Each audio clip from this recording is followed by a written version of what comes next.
The media wanted, something, a sensational story. Every hurricane, every flood, every wildfire was caused by, fossil-fueled warming. Let's turn now to 3 extreme climate events around the globe, which many believe are linked by man-made climate change. The Western drought and dozens of major forest fires, as well as flooding in the East, are all painful demonstrations of the reality of the climate crisis. But they're all in agreement that global warming is causing more extreme weather events. Back up there where they're... Okay. Kas tõesti on iga vähegi suurem torm, üleujutus ja isegi metsatulekahju märk sellest, et inimene on oma käitumisega põhjustanud kliimakriisi, mille tagajärjed on katastroofilised? Children swept away by monsoon rains. Families running from the flames.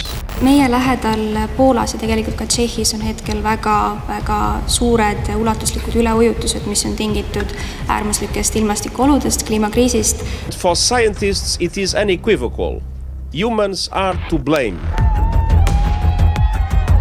Ent kas tegelikult saab üldse väita, et ekstreemsete ilmastikunähtuste arv maailmas on kasvamas? Oh, they're not increasing. This is the issue. They're not increasing. And you'd never believe that to be the case based on the reports in the media. Dr. Judith Curry on tunnustatud klimatoloog, kelle selja taga pikk teadlase karjäär. Ta on USA's Atlantas asuva maineka Georgia tehnoloogia instituudi maa- ja atmosfääriteaduste kooli endine juhataja, nüüdne emeriitprofessor. Kui teile jääb vahel uudiseid vaadates mulje, et teadlased on üksmeelel, et kliimat ootab CO2 taseme tõusu tõttu atmosfääri sees vältimatu katastroof, siis Curry võib teile kinnitada, see väide vale. Okay, but scientists do not agree on the most consequential issues, such as how much of the recent warming has been caused by humans. How much warming can we expect for the remainder of the 21st century? Is warming dangerous? Järgnevas intervjuus selgitab professor Curry seda, mida me tegelikult täie kindlusega kliimamuutuste kohta öelda saame ja millised populaarsed väited on eksitavad või lausa läbinisti valed. There's a popular claim. It is still alive pretty much. I think that there is a scientific consensus that 97% of scientists agree that human-caused climate change exists. So many interpret this to mean there is no room for any discussion left. But where does this claim actually come from?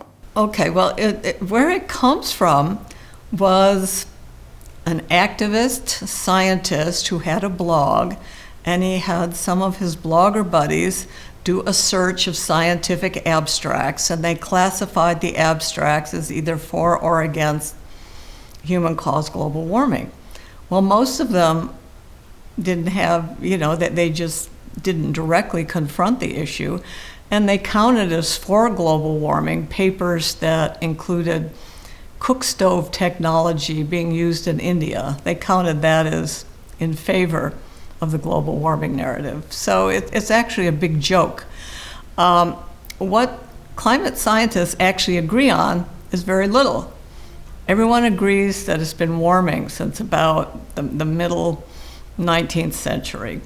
Everyone agrees that we're adding carbon dioxide to the atmosphere.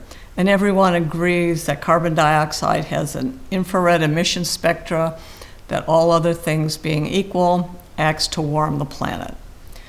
Okay, but scientists do not agree on the most consequential issues, such as how much of the recent warming has been caused by humans. How much warming can we expect for the remainder of the 21st century?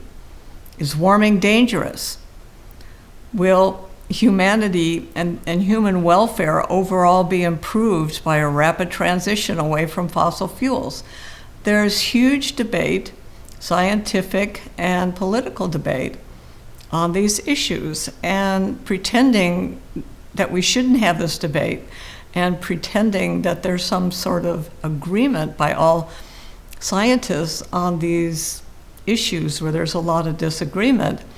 Not only is it bad for science, but it misleads policymakers. So it's not good for anybody other than for the activist scientists who want attention, fame, fortune, whatever. Who knows what drives them? In your book, Climate Uncertainty and Risk, which I have read, by the way, and I find it a very good book, you write that in 2017 you resigned from your faculty position at the Georgia Institute of Technology because academia increasingly felt like wrong trousers. Well, due to climate consensus enforcement and free speech issues. Well, could you please elaborate on this? What do you mean?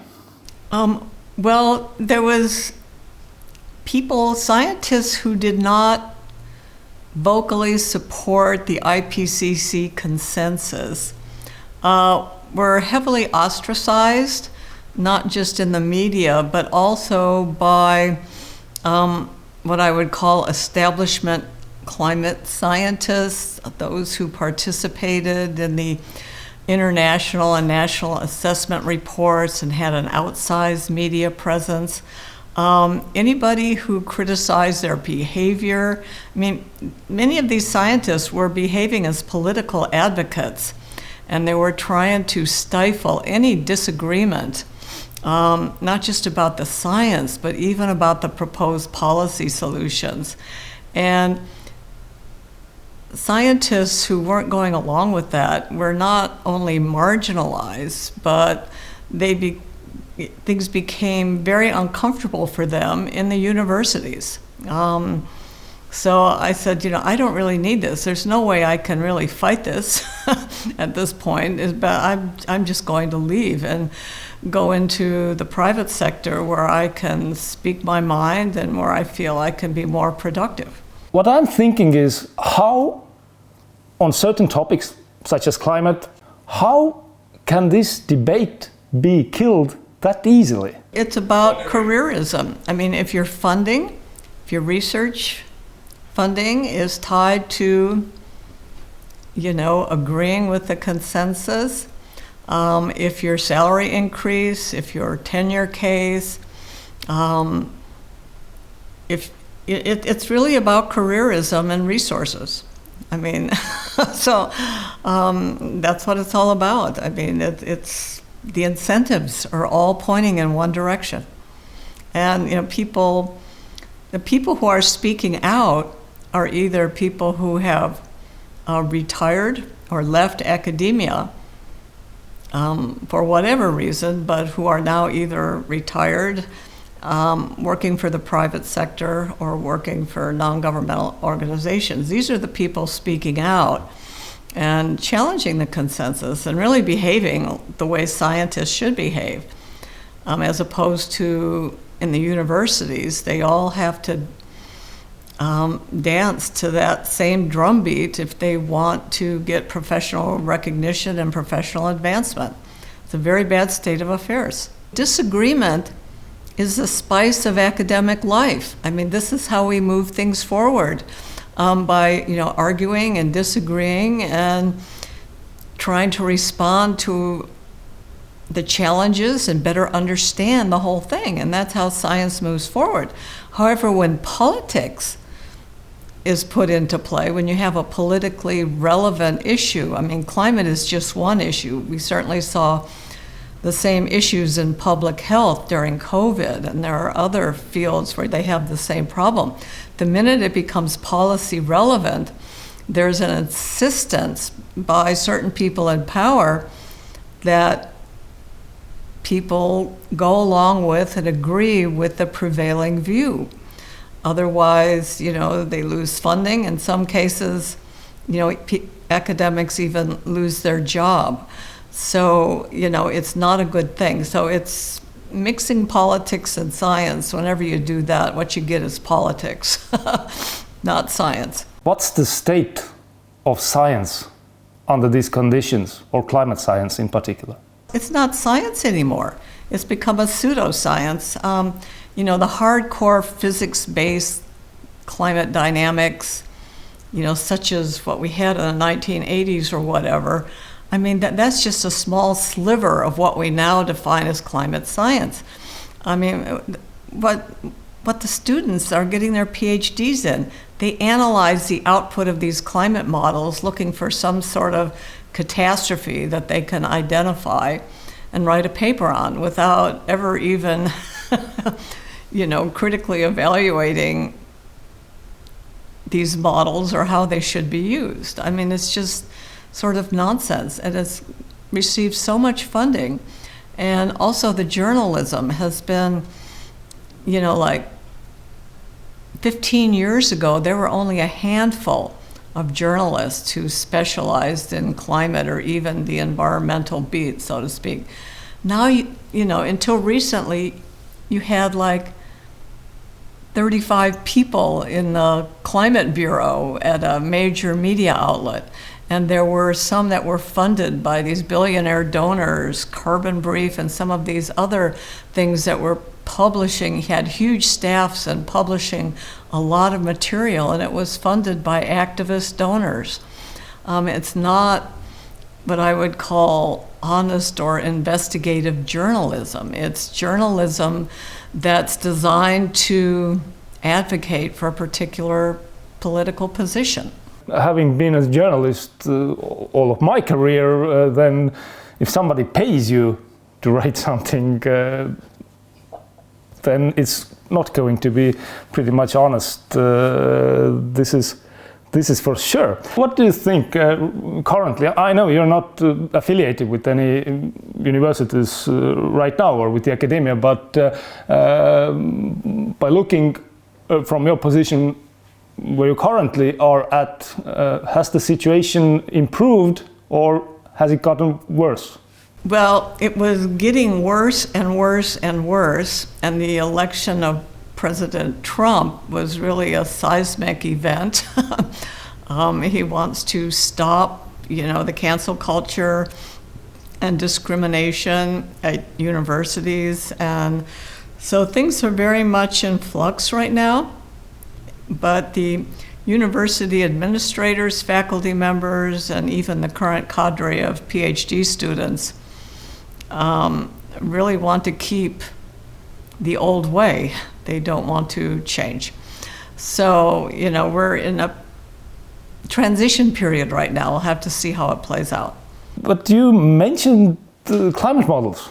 What do these models actually show us?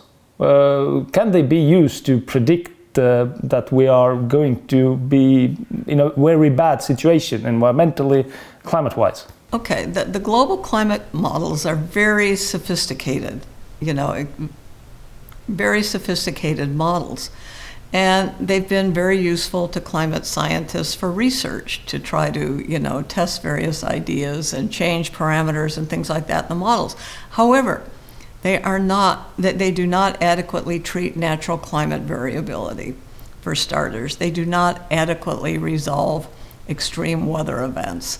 So the things that we're most interested in, how much warming is being caused by humans, we don't know. There's a factor of 3 uncertainty in terms of how much warming these different climate models produce. Okay, the so-called climate sensitivity to carbon dioxide varies by a factor of 3 among these different models.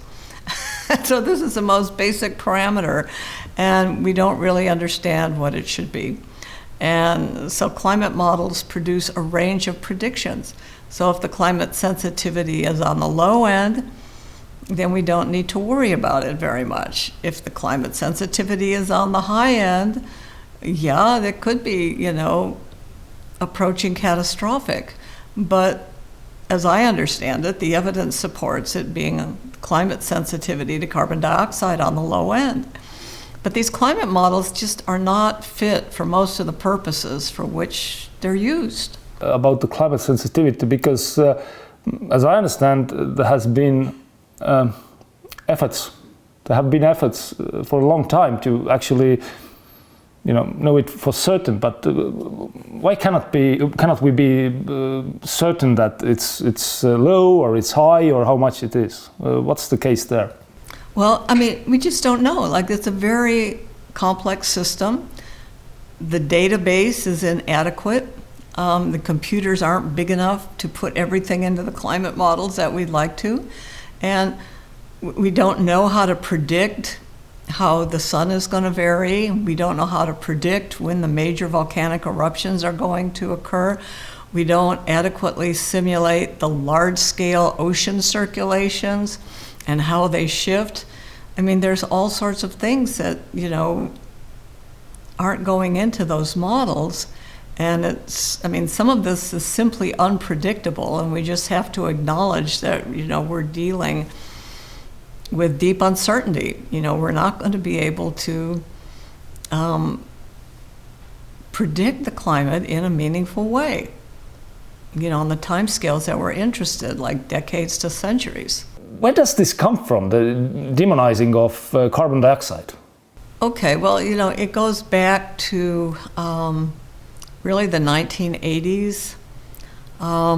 There's a worldview that didn't like fossil fuels. They wanted to get rid of fossil fuels, didn't like capitalism, sort of the early ideas which are now encapsulated in the World Economic Forum, for example, the globalist view. We need non-governmental world control for these big environmental, climate, and health problems. So, it's just that, it's a certain worldview, and at the end of the day, it's an attempt at a power grab, okay? And so, the United Nations, and with the collusion of some well-positioned activist climate scientists, this whole thing got kicked off in the late 1980s. And, and it picked up steam, and 10 years ago, even 5 years ago, human-caused climate change was at the top of the international political agenda. Then COVID came along, and then President Trump came along, and now this is, and the irony is the people who are so passionate about the climate issue, you're not hearing about the climate issue right now. A lot of people have just moved on. Like even Greta Thunberg, she's no longer engaged in a climate issue. She's moved on to the Palestinian issue, for example, and there have been, some of the things that President Trump has been doing in the US would have sparked absolute outrage, only a few years ago. Now these are going pretty much unremarked in the media and even by the activist scientists. Now that they, this tells me that the fundamental conviction was a millimeter deep. They were just in this for careerist objectives, and playing the political game while it was the dominant game in town, and now they're trying to figure out how to reposition themselves. Okay? And, it's a very strange situation. We'll see how it plays out, but it's, like I said, particularly in the US, things are very much in flux. You mentioned journalism, you mentioned media. So what would you say about the treatment of climate issues in the media in a broader sense? Is there any useful information in the mainstream media about climate, or what is your take on it? The media wanted, something, a sensational story. And so, at least in the US, they really locked on to these extreme weather events. Every hurricane, every flood, every wildfire was caused by, fossil-fueled warming. And this was a headline. And this was, just the main shtick for many of these journalists. There was no critical evaluation. And the rationale for this, apart from getting headlines, was trying to amp up the pressure to support the net zero policies. And, people are starting to realize that the net zero policies are economically, technologically, and politically infeasible. So this is a solution that doesn't make sense. And as people are starting to realize this, reality is stepping in, but the journalists are still on this rampage about every extreme weather event is caused by global warming, but people are just paying less attention to that. And a lot of the climate journalism, at least in the US, a lot of this is shut down. Some of them have, just terminated their climate desk. some of the big media outlets. So there's just a lot less coverage than there used to be. And all of this is just happening on the time scale of a few months. I mean, that's how quickly the politics in the US have shifted. It's pretty amazing. Let me ask you about those extreme weather events, because what I want to point out is that, as I understand, and you can correct me if I'm wrong here, that in 2005 you were a co-author of a research paper about increasing global proportion of category 4 and 5 hurricanes. And as I understand, this paper led to you being labeled even a global warming alarmist for a time being back then. What was the context of all this? Okay, I was a co-author on this paper, and my colleague Peter Webster assembled for the first time a global hurricane data set, so you could look at all, not just in the Atlantic or the Western Pacific, but you could look at all the global hurricanes. And he looked at the hurricane data since 1970, which is when we have some satellite observations. And he found that since 1970 to 2004, that the percentage of category 4 and 5 hurricanes had doubled over this period. And that's an astonishing finding. But the really hot potato factor was this paper was published 2 weeks following Hurricane Katrina's destruction of New Orleans. So in this paper, I mean, everybody thought this was global warming. We weren't pushing a global warming explanation in our paper, but this was, the story, this must be global warming. So, this paper was a lightning rod for both sides of the climate debate, and also the hurricane researchers joined in. They criticized the paper because they said the data back in the 1970s from satellite just wasn't good enough, to do this, and that's fair enough. And they also, said, well, natural climate variability has a lot to do with these variations that we're seeing, and that's also fair enough.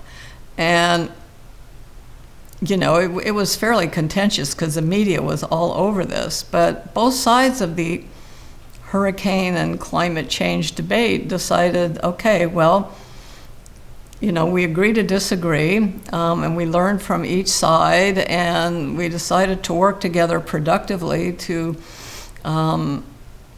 assess the problem, and we even issued a joint press release about the rebuilding of New Orleans. And the biggest concern that we could all agree on is that the United States is increasingly vulnerable to landfalling hurricanes because of the increasing population and property that's near the coast. And so it was, a fairly collegial outcome to all this. I mean, if you compare that to the so-called hockey stick debate, Michael Mann, I mean, that's still raging 25 years later, okay, because of the behavior of Michael Mann, who sues anybody who disagrees with him, okay, and it's just been a horribly contentious situation of his attempt to defend the indefensible for some decades now. So the hurricane scientists behave the way scientists are supposed to behave. Okay, and progress is being made in that area. And there is, nobody's really ostracized for being on one side or the other of the hurricane and climate change debate. But that's definitely not true about other aspects of the science. It is being still told that, at least by activists, that extreme weather events have been increasing due to climate change or global warming. Well, they're not increasing. This is the issue. They're not increasing. Okay, even the most recent IPCC assessment report, the only thing that they found that was a detectable change that was above and beyond natural variability was more heat waves and fewer cold waves. I mean, that's the only thing that they found, with any kind of a confidence. Nothing about floods, nothing about droughts, nothing about hurricanes, nothing about tornadoes, nothing about any of these things. I mean, they vary, but it's really within the bounds of natural climate variability. And even with regards to heat waves, like there have been detailed studies in the US looking at long-term data. They see heat waves increasing in the eastern part of the US, but decreasing in the western part of the US. Okay? Even though the average temperature is increasing, the extremes aren't increasing in the west. So, you know, none of these things are simple, and it's hard in a lot. The US is one of the places where they have long data records that you can look at, but in a lot of places in the world, the data records are pretty sparse or short term, so it's very hard, you know, to determine whether there's been any change and whether that change is above the magnitude of what you would expect from natural variability. So there's and this even, you know, the IPCC sixth assessment report, I mean, they just didn't find, beyond heat wave and cold events, that they could attribute to global warming. And you'd never believe that to be the case based on the reports in the media. If you look at a short data record, say since 1970, you might find a trend. Okay, and then you can say, oh, it must be fossil fueled warming. But if you go back to the 1950s or the 1930s, you can see the extreme events were even worse. So it's cherry picking, you know, the data, the period that you look at. And the other thing is policymakers and the media view this attribution of extreme events to fossil fueled warming as a key tactic in the strategy for amping up the alarm and for building political support for net zero. So they're just using it. And certain scientists have made their careers, okay, on doing this, get a lot of funding for doing it. And so they're, you know, just keep perpetuating this. You mentioned already the hockey stick graph by Michael Mann, and this has been, as I understand, this has been demonstrated to be flawed many, many years ago. But still, it is kind of presented to as an argument that there is catastrophic warming or something like that. Well, compared to, I don't know, the last 1,000 years, or you can absolutely correct me here. So, well, maybe it's good if you explain once more what is wrong with this graph. Oh, there's so much that's wrong with it. I mean, it was the data, it was cherry-picked, inappropriate data sets were used. I mean, out-and-out errors were made. The statistical analysis approaches were inappropriate and designed to give a hockey stick shape no matter what. I mean, it was just on and on it goes. The fact that some guy published a paper in 1998 that turned out not to be, stand the test of time, that's not unusual in science. What's unusual is that this result was highlighted in the third IPCC assessment report published in 2001, and it was made iconic by Al Gore's movie Inconvenient Truth. Okay, and then this really became an icon for global warming.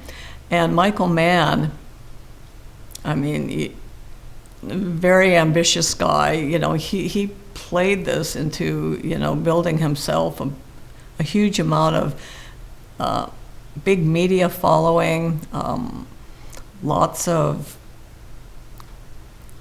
well-paying gigs, if you will, and even to being awarded all these climate communicator. I mean, he was lauded for attacking and destroying the careers of various scientists who challenged either him or the broader climate narrative. I mean, he single-handedly is why I left Georgia Tech, my academic position. If you want the details of that, I can tell you. But he basically published an op-ed in the Huffington Post. It's an online journalistic thing in the US. And it was about serial climate disinformer Judith Curry, okay? And this was picked up by the Georgia Tech Daily News Buzz, you know, where every day they would send out an email with all the mentions of Georgia Tech in the media. This went, I was department chair at the time. It not only went to my faculty and my students, but it went to the deans and the president and the higher administrators. It went to all the alumni. It went to all the donors. There's the lead thing is serial climate disinformer Judith Curry. And that's the point when I knew my academic career was over. I mean, and that, you know, I just became, you know, I was a hot potato at Georgia Tech. Georgia Tech didn't want me mentioned in the media. I couldn't issue a press release through them anymore.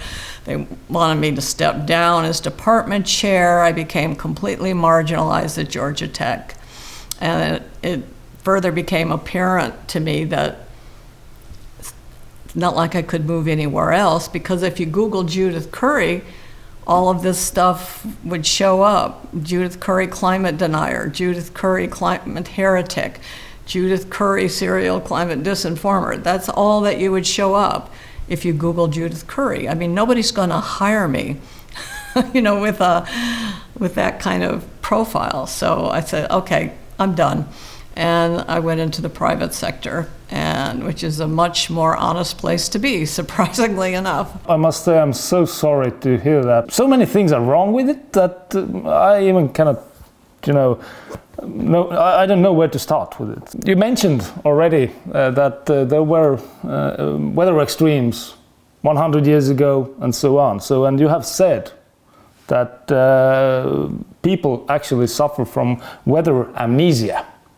And what I want to ask about that is also, we are kind of suffer from weather amnesia if we look even further back, as I understand, because if we talk about human-caused climate change today or human-caused global warming, we kind of dismiss that there has been natural climate variability all the time, even as recently as, you know, 200, 300 years ago, when there was this cold period, which was, you know, before that was the medieval warm period. How does this current warming trend compare to these historical climate variability? Well, the modern warming really started about 1977. So we've really got, you know, between 1945 and 1976, the temperature was actually decreasing a little bit. So to claim that warming started in 1950 when the fossil fuels picked up, well, it wasn't really warming during that period. I mean, there was really a shift around 1976, 1977, and that's when the warming took off. So we're looking at less than 50 years, you know, a warming spike that's less than 50 years. But if you look back in the record, especially the paleoclimate record, you know, far enough back, you don't have good resolution. It's maybe 300 or 500 years. So if there was some sort of spike, you know, 2,000 years ago or 3,000 years ago like this, we wouldn't know it because we can't resolve it from the paleoclimate proxies. So we don't know if this is an unusual rate of change. In the first part of the 20th century, say from about 1905 to 1945, you saw a rate of change, 40 years, that was comparable in rate to this warming since 1970. And that had almost nothing to do with CO2 emissions. It was, you know, mostly the sun and large-scale ocean circulations and a lack of volcanic eruptions. So there's no reason to believe that this rate of warming is somehow unprecedented, you know, in the current interglacial period. I would be very surprised if it was. Many people do believe that if the planet warms 1-2 degrees, something like that, so maybe 3, I don't know. So if it will it actually, well, can we say that this will come with severe consequences to our way of life, to planet Earth? Or can we say it? This is the weakest part of the argument. Is warming dangerous? People used to call the warm periods the optimums, the climate optimums, because, ecosystems and people thrived in these warmer climate optimums. Okay, so, we've seen the extreme events. That doesn't really hold up. Then we have the slow creep of sea level rise. It's risen about 9 inches in, the last 120 years, which isn't a heck of a lot. So where's the danger? I mean, we talk about like 2 degrees of warming, things like that, but the part that they don't tell you is that the baseline is the period between 1850 and 1900.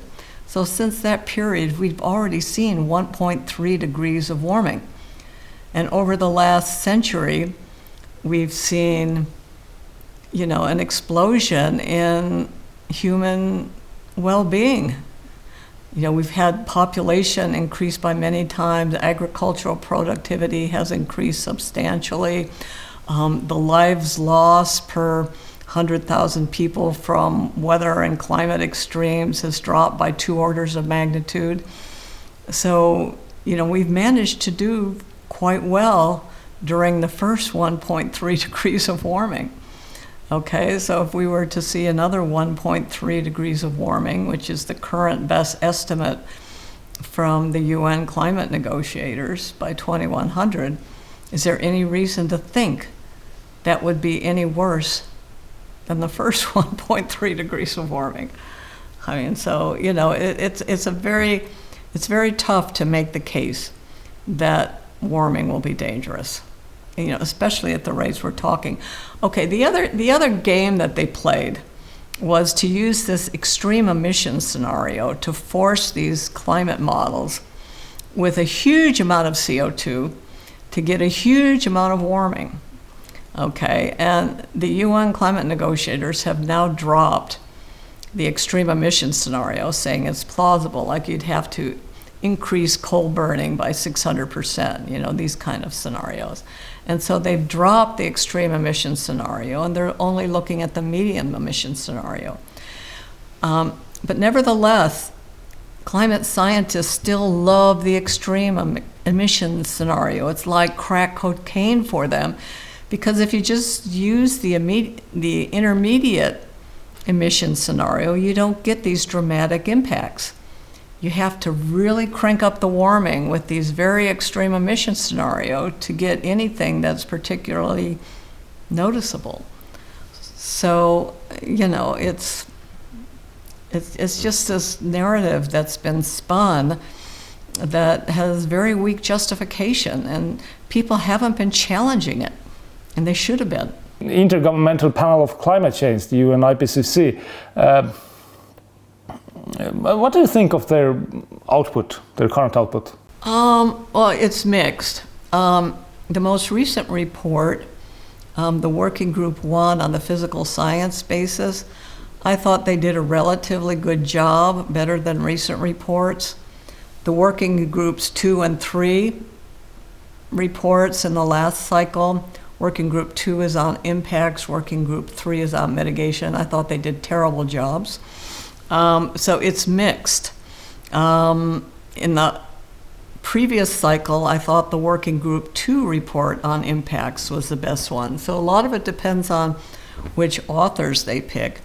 And even if there's like good things in the body of the report, the summary for policymakers, which may be the only thing that most people read, is very political. It's designed to cherry pick things to support a narrative.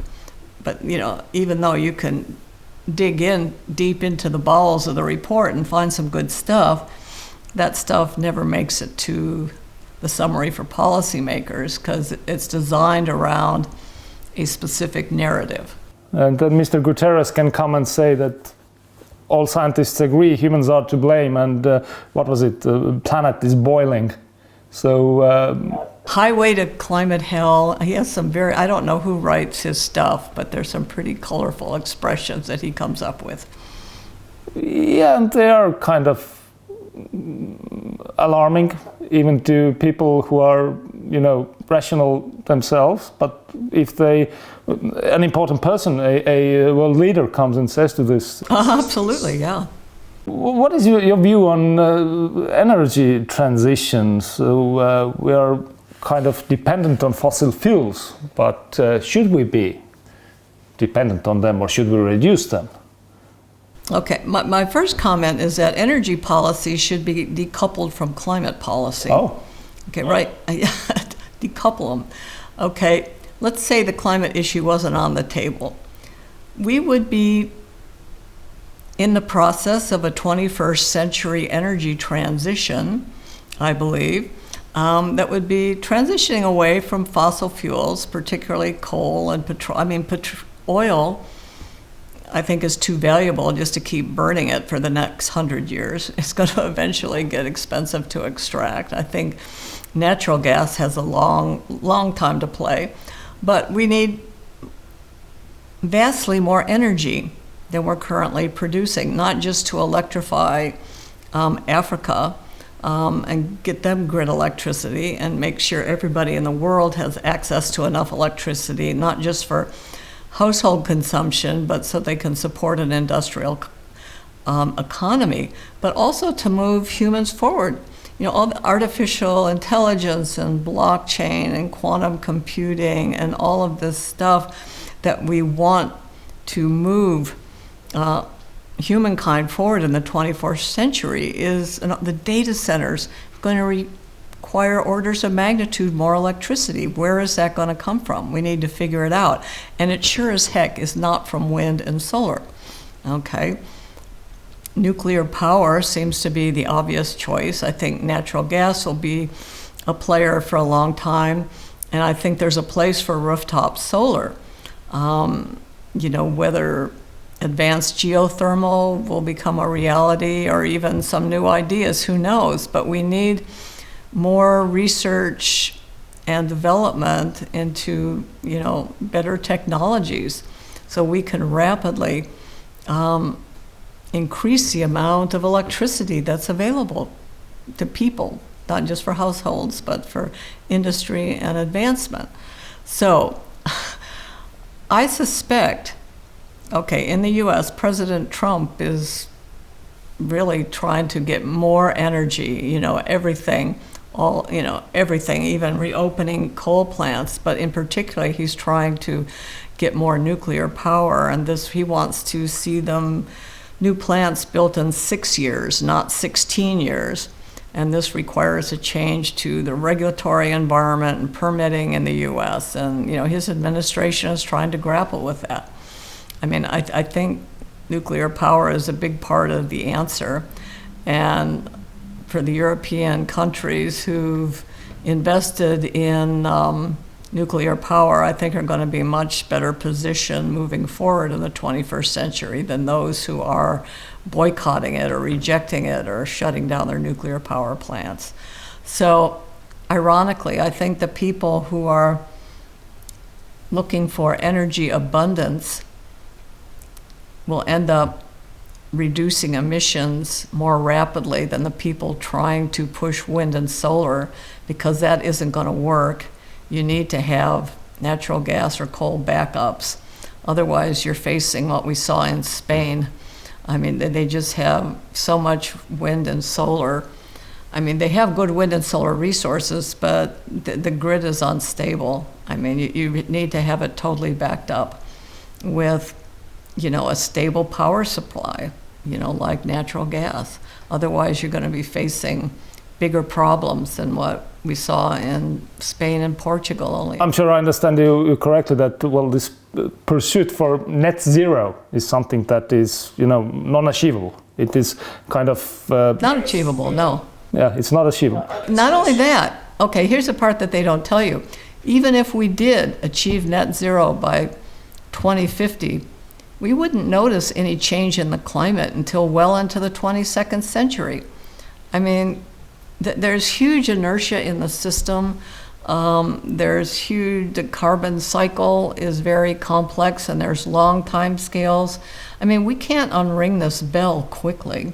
Even if you believe the climate models, it would be, a century before we really notice any difference in the climate against the background of natural climate variability. So it's not like we're going to fix the climate by rapidly achieving net zero. It's really, to me, this is really an issue for the 22nd and the 23rd century.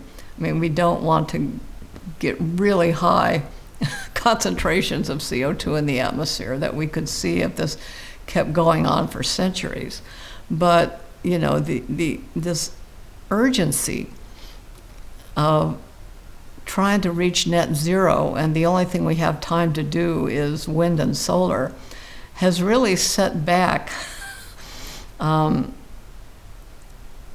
this transition, in my opinion, decades. We've spent trillions of dollars on this. I mean, it's harmed the environment. It's causing instability in the grids. There's no way wind and solar can support the order of magnitude increase in electric power that we need. So it's just been a very poor investment. I think there is a place for rooftop solar, but these big solar farms, I don't think that those are going to, maybe they will. I think the wind farms, really their days are numbered. The wind farms, the wind turbines only have a lifetime of maybe 15, 20 years and before they have to be replaced. And I don't think too many of them are going to go through a replacement cycle. People are going to figure out, no, I don't think this is the way to go. You mentioned that the concentration of carbon dioxide in the atmosphere might be a problem in the next century or the next one after the next. Did I understand you correctly? Okay, here's the issue. There's sinks, both land sinks and ocean sinks for carbon. Okay, right now those sinks are growing, so they're taking up more carbon dioxide as we emit more. And so what the balance will be, like we're currently at like 430 parts per million. People figure that we might max out like around 520 parts per million. Okay, but at some point the radiative effects become saturated out. But even if we were to stop emitting fossil fuels right now, the time scales in the ice sheets in the oceans are long enough that we would still keep seeing sea level rise well into the 22nd century. So, exactly how this would play out if we kept business as usual, again, there's disagreement, but the main point I want to make is that we can't stop it. There's a lot of, even if net zero was successful, there's just a lot of long time scales in the system, and it would take a long time for us to notice any change against a background of natural climate variability. And the human impacts are not, it's land use and urban heat island effects and deforestation and agriculture, so there's a lot of other human impacts on climate. Thinking it's roughly half natural, half human caused at this point, is sort of the way I think about it. I mean, it's hard to just, it's hard, and we don't have a good enough understanding on how the sun influences the climate. Until we better understand natural climate variability, we can't be very confident, about stating how much of the warming is human caused. But what I think, and maybe you agree, I don't know, what I think is that instead of fixating on the climate, well, of course, instead of fixating on carbon dioxide, we should be thinking about the environment and how we treat that. Or what is your view?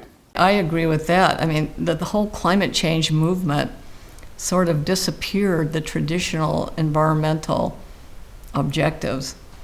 I mean, to me, the most striking example, like Greenpeace got its start in the 1970s, was Save the Whales campaign. Okay, now off the coast, the mid-Atlantic coast of the U.S., wind turbines are killing whales directly or indirectly, and Greenpeace is silent. Okay, so I mean, it's just, and especially the wind turbines and the land use and the habitats that are being destroyed, and you can't recycle these used turbines. There's these big wind turbine graveyards in Texas. I mean, how is any of this good for the environment? So yeah, I think we need to get back to the traditional environmental values. Okay, and we need to worry about how to reduce our vulnerability to extreme weather and climate events. You know, better infrastructure, better warning systems, you know, things like that. We need to pay more attention to that rather than every time one of these disasters hit, we throw up our hands and say, oh, it's fossil-fueled warming, nothing we can do about it. That distracts from people taking responsibility to actually reduce their vulnerability through infrastructure, better governance, better warning. Sisukad analüüsid, julged seisukohad ja stampidest vaba mõte. Seisame isikuvabaduste eest. Vabadused.ee